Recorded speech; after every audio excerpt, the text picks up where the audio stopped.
Asante Musyoka. Mbunge wa Kiharu Ndindi Nyoro amewataka wabunge, magavana pamoja na serikali ya kitaifa kutoa mgao wa bilioni 10 kila moja ili kuwa na mgao wa bilioni 30, akisema fedha hizi ni tosha kutoa masomo ya bure kwa kila mwanafunzi humu nchini. Akizungumza alipozindua masomo ya bure katika eneo bunge hilo, Nyoro amebaini kuwa kila mwanafunzi wa shule za kutwa katika eneo bunge lake watakuwa nalipa shilingi 500 kwa kila muhula na lishe ya bure kila siku, ikiwemo chapati kila Ijumaa ya mwisho ya kila mwezi. And I know 100% that Kenya is capable of providing free basic education to all learners in Kenya, and especially starting with senior secondary schools. Na mimi nauliza wale tuko nao katika bunge, na pia our brothers and sisters the governors, we must now bite the bullet.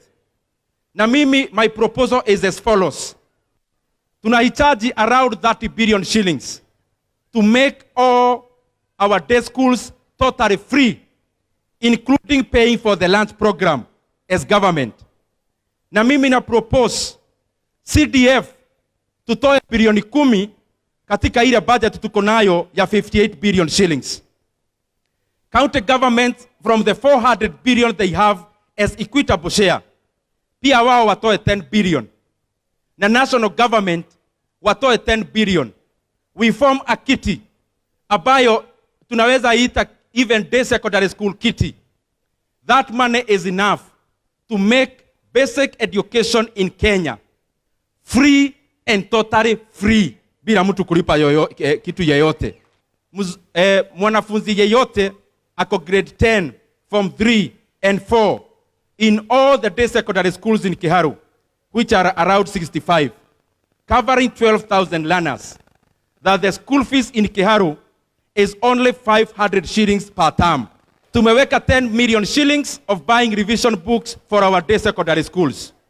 Tumeweka 50 million shillings ya kuweka mambo ya infrastructure kama laboratories in our day secondary schools.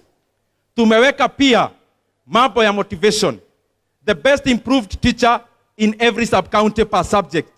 Tunawapeleka Mombasa for a week at motivation.